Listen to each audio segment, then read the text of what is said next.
Hello, my name is Jeremy, and this is the True Crime Chronicles channel. Humans are inherently doubtful and covetous beings. When confronted with perfection, their instinct is to seek out imperfections. In the absence of any, they often endeavor to fabricate them. The calamity that will be recounted today was observed by a vast audience, yet no one was able to assist the seemingly flawless girl who, as a result, became handicapped.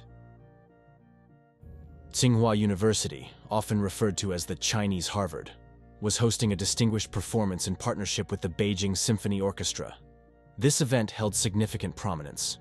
Gracefully attired pairs made their entrance into the majestic theater, men in impeccably cut black suits adorned with gleaming cufflinks, women in stunning full-length gowns clutching petite handbags. They exchanged smiles and engaged in polite conversations as they proceeded to their seats. Tsinghua University students, poised to showcase their talent that evening, faced immense pressure. One student, Zhu Ling, was confronting an especially daunting challenge. She was about to deliver a 6-minute solo, poised to be the defining 6 minutes of her life. The audience, potentially including professors, prospective future employers, and benefactors, key figures for her career prospects, heightened the stakes. Any error or mishap was not an option. She needed to captivate them and leave a lasting impression with her performance. Her goal was to immerse herself into the rhythm and embody the essence of the ancient Chinese musical instrument, the guqin.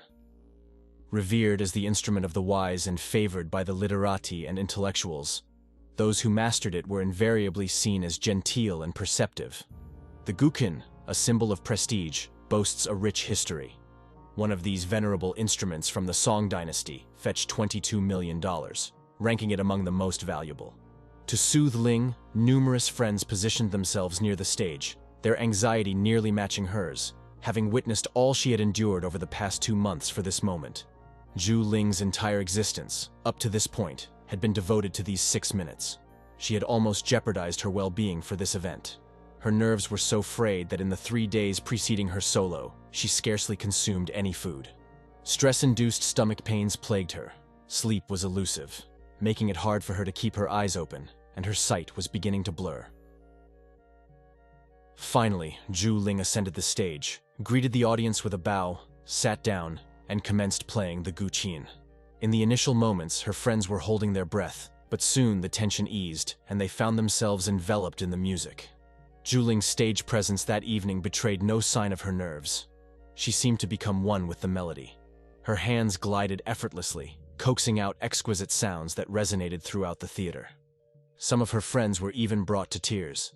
It appeared that Zhu Ling had channeled all her accumulated stress and anxiety of the past 2 months into her performance, transforming it into a form of emotional release. As the 6 minutes concluded, the audience burst into applause. Zhu Ling gave a deep bow, offered a smile, and exited the stage. Unbeknownst to her, her best friend was in the crowd, smiling broadly and clapping so vigorously that her hands turned red. Yet her expression also showed a hint of nervousness. That night, Zhu Ling opted out of the festivities to return home and rest. The dissipation of stress left her feeling utterly drained. In the shower, she began to wash her hair calmly. Glancing at her hand, she noticed a clump of hair. Passing her hand through her hair again, she felt her scalp and, with a sense of urgency, pulled back the shower curtain to dash to the mirror. Her reflection revealed an exhausted face and small, irregular bald spots, resembling the aftermath of a carelessly wielded razor. This was merely the onset. In the following weeks, Zhu Ling's condition would deteriorate, leaving her confined to a wheelchair, bereft of the ability to move, speak, or even control her facial muscles. She would transform from a highly promising Tsinghua University student into someone with the cognitive capacity of a 6-year-old child. This entire situation wasn't an illness, nor was it a genetic anomaly. Zhu Ling was undergoing something, and it was the doing of someone else. The likelihood of ordinary students gaining admission to Harvard was higher than to Tsinghua University, particularly for those native to China. The local acceptance rate stands at a mere 0.4%, making it more accessible for international students. The university operates on an annual budget of $5 billion. It's an institution where influential political figures' daughters and wealthy businessmen's sons receive their education. Each of them is exceptionally intelligent and well-educated, possessing high intellectual capacities. Nonetheless, The real challenge isn't just in securing admission to the university. It's surviving the intense competition and rivalry among the students. Some alumni have admitted that to remain at the forefront, they engaged in various manipulations, including betraying comrades, engaging in deceit, and stabbing others in the back, all driven by the unyielding competitive spirit fostered at this institution. In 1994, Zhu Ling was among the 31 chemistry undergraduates at Tsinghua University. She ranked in the top 3 of her cohort, which consisted of 20 males and 11 females. Zhu Ling was often regarded as the personification of excellence, the cream of the crop among students. Indeed, Zhu Ling was not only intelligent, but also tall and striking in appearance. Everyone foresaw a bright future for her, destined for significant accomplishments. Zhu Ling also had a charismatic and assured presence. Her arrival in the dormitory sparked envy among others. She had a knack for attracting a circle of friends and admirers, thanks to her warm demeanor towards others. She roamed the campus, attended lectures, diligently completed her assignments, and many marveled at her seemingly boundless energy. However, after a few months, a peculiar and unexplainable decline in Zhu Ling's condition began to be observed by all. She appeared less strained even during graduation week. Abruptly, Zhu Ling's vitality appeared to have vanished. She started arriving to class later than her peers and consistently appeared exhausted. In lectures, she would sit, perspiring heavily, as though she was overheating. Zhu Ling struggled to concentrate on the class content.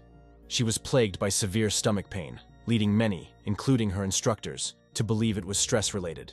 Zhu Ling sought relief at the school clinic, requesting pain relievers, but they offered minimal respite. It began with minor lateness and escalated to Zhu Ling ceasing to attend classes entirely. Her friends, growing concerned, opted to visit her in her dormitory, which she shared with 3 other girls.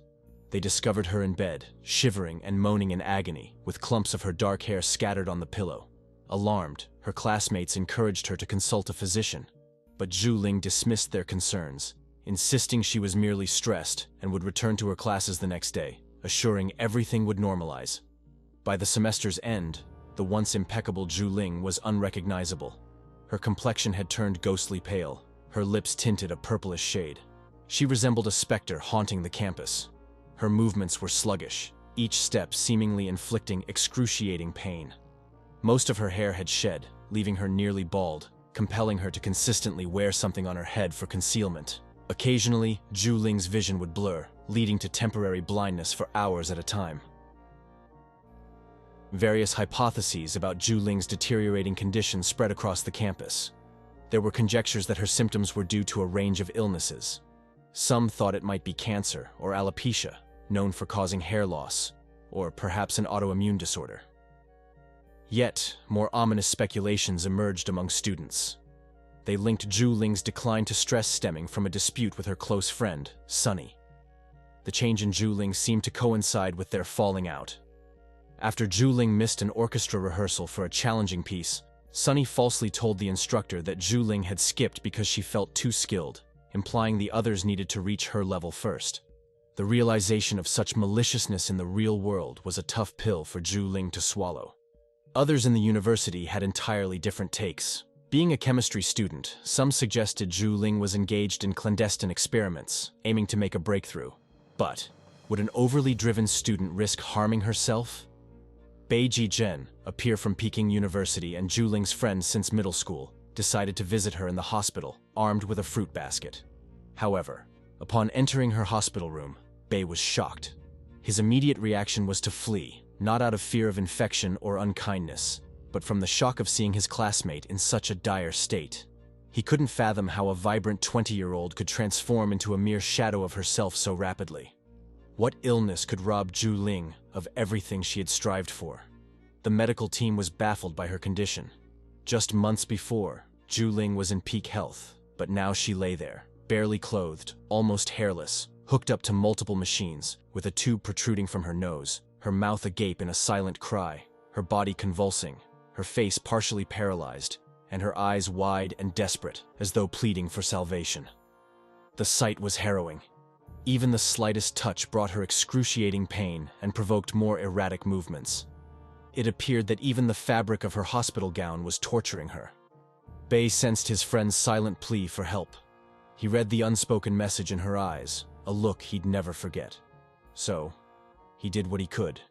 He started to inquire, seeking answers. Alongside Zhu Ling's parents, Bei Jizhen probed the doctors for her diagnosis, but they were perplexed. Delving deeper into the onset of Zhu Ling's illness, her parents recounted that initially, the symptoms appeared benign. About a month or two earlier, Zhu Ling experienced stomach aches resembling spasms, which would come and go unpredictably. Within a week, the pain intensified to the point where it forced her to bend over in agony. She would often lay on the ground, curled up in a fetal position.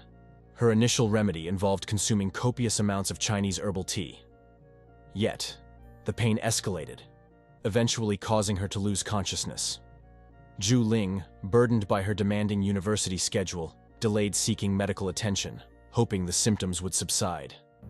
Then, her vision started to fail intermittently, first blurring, then completely vanishing for hours. Subsequently, her hair began to fall out, an especially traumatic symptom for any young woman. The situation deteriorated, leading to her hospitalization just days before Christmas, her first time in hospital care. During that month, her parents remained steadfast by her side as she received treatment. The medical team tested her for arsenic and mercury poisoning, but the results showed nothing abnormal. Intriguingly, a doctor from a different hospital, recalling a similar poisoning case from the 1960s, suggested the possibility of thallium poisoning. However, Zhu Ling denied any exposure to thallium in her studies. The hospital reached out to Tsinghua University to investigate which chemical substances Zhu Ling, in her capacity as a chemistry student, might have encountered. Despite this inquiry, her medical records revealed no exposure to chemicals that could trigger such symptoms. This left her condition an enigma to the medical staff. Remarkably, after a month, Zhu Ling's health appeared to improve, and she requested permission to resume her studies. She was eager to sit for her exams, anxious not to waste the entire semester. Her parents, however, were adamantly opposed to her returning to the university, fearing that stress was the underlying cause of her illness. Yet, Zhu Ling feigned a significant recovery and went back to her classes in February. Unfortunately, by March, her condition had deteriorated dramatically, resulting in her readmission to the hospital, this time so debilitated, she couldn't even speak. Bei Jizhen, disillusioned with the local medical community's inability to provide answers, took initiative. He reached out to medical experts not just in China, but globally. Zhu Ling's symptoms were translated into various languages, and he posted these on specialized medical forums online. In less than half an hour, he received his initial response. Over the next few days, around 2,000 emails poured in from 18 different countries. The respondents weren't mere internet users. Many were affiliated with national medical institutions and specialized in toxicology. The consensus among almost all of them was alarming: thallium. The symptoms pointed to a deliberate, methodical attempt to poison Zhu Ling, designed to inflict slow, excruciating agony. Thallium, a dense and highly poisonous metal, was once used in rat poisons but has been banned in major countries, including China and the USA. In the early 20th century, it was employed as a lice treatment, known to cause hair loss. Its array of symptoms is so vast that it often leads to misdiagnosis by doctors, and its detection is usually alarmingly delayed. Thallium doesn't leave visible marks like bruises or wounds, making it harder to spot. The poisoning unfolds in stages: initial stomach discomfort, escalating to severe pain, then trembling, headaches, insomnia, and temporary blindness. Subsequently, the victim experiences intense skin pain, akin to severe burns, where even the slightest touch feels excruciating. Clothing and bed linens become sources of torment. The final stage involves neurological symptoms, including involuntary motor disturbances, seizures, and partial or complete paralysis, culminating in cognitive decline and mental impairment. Tragically, in Zhu Ling's case, this meant a regression from a top student at China's most prestigious university to possessing the mental capacities of a 6-year-old child. Bei Jizhen, in collaboration with Zhu Ling's parents, sifted through the multitude of emails and promptly conveyed their findings to Zhu Ling's medical team. Yet, the doctors were skeptical of the diagnosis posited by online contributors. They insisted that without specific tests, detecting thallium in the body was not feasible. Testing for thallium required sending the patient's blood to a lab equipped for such analysis. Additionally, they noted that thallium is a rare, tightly controlled substance, not easily obtainable. The doctors also pointed out that, theoretically, if Zhu Ling's affliction was indeed thallium poisoning, an antidote would likely be ineffective at this advanced stage of the disease. This revelation left Zhu Ling's family and friends in a state of shock. The pressing question then became, who would want to harm Zhu Ling? A hypothesis emerged that the intended targets might have been her parents, given their high-profile occupations. Her father was a senior engineer at the National Agency, a position that could involve sensitive information, and her mother was an engineer at a prominent Chinese company. However, this line of inquiry reached a dead end. The primary task was to determine how the poison entered Zhu Ling's system, especially since no one else on campus exhibited similar symptoms. This ruled out the possibility of thallium vapors, suggesting that Zhu Ling either ingested or came into direct contact with the substance. Meanwhile, during Zhu Ling's hospitalization, her personal items were mysteriously stolen from her dormitory. The stolen items included her shampoo, contact lens case, lipstick, bath soap, and even her water glass. Intriguingly, the perpetrator seemed solely interested in Zhu Ling's possessions, marking a bizarre and unprecedented incident in the dormitory of such a prestigious university. With no surveillance cameras on campus at that time, an investigation was imperative. As students were housed in gender-specific rooms, access to the women's dormitory was restricted to current female students of Tsinghua University. Neither alumni, graduate students, nor professors had entry to the living quarters of over 100 young female students. The police initiated a thorough investigation into over 20 vendors known to supply thallium, a substance still utilized in manufacturing optical lenses, electronics, and other products. Scrutinizing the procurement records, they learned that one supplier had furnished thallium to Tsinghua University's chemistry department for research purposes. The inquiry revealed that only a select group within the university had access to this compound: 2 professors, 3 graduate students, and 2 senior undergraduates. Consequently, the perpetrator likely had a role in thallium-based experiments and had the opportunity to take personal items from Zhu Ling's room. As the investigation progressed, the professors and graduate students were quickly excluded as suspects, given their lack of access to the women's dormitory. This narrowed the focus to the 2 senior students, 1 male and 1 female. Since the male student couldn't have entered the female residence area, suspicion fell on the female student. Astonishingly, this student was none other than Sun Wei, also known as Sunny, who was not only Zhu Ling's best friend and roommate, but now the prime suspect in her attempted murder. The situation posed a baffling question. Why would Sunny, with a bright future ahead, risk everything in such a grave manner? The shared acquaintances of the young women mentioned that Zhu Ling had recently triumphed over Sunny in the student elections. Sunny was not known for tolerating defeat gracefully. She possessed a somewhat argumentative nature and had deceived her closest companion on several occasions. As Zhu Ling advanced and received greater acclaim, Sun Wei grew progressively more agitated. Zhu Ling's individual performance at the Beijing Philharmonic served as a catalyst for tension in their relationship. Zhu Ling was attractive, highly skilled, and esteemed not just by her peers, but also by faculty members. This probably fueled Sunny's jealousy. Sun Wei was questioned for 8 hours straight before her parents took her home. Her family was influential at Tsinghua University, with her father being a key figure in the Democratic Revolutionary Committee, and her grandfather a former vice chairman. Most of her relatives held government or academic positions at top state universities. Consequently, Zhu Ling's case remained unresolved.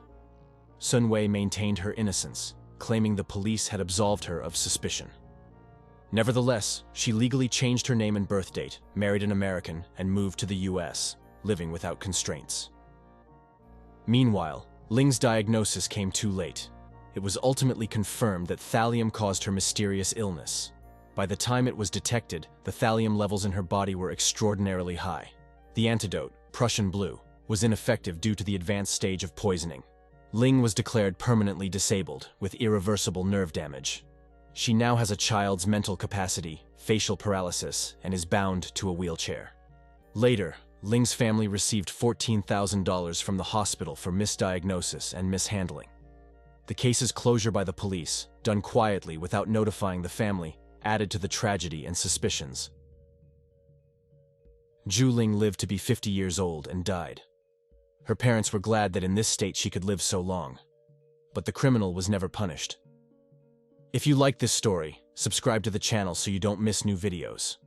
Don't forget to like and share your opinion in the comments. This is Jeremy. See you in the next video.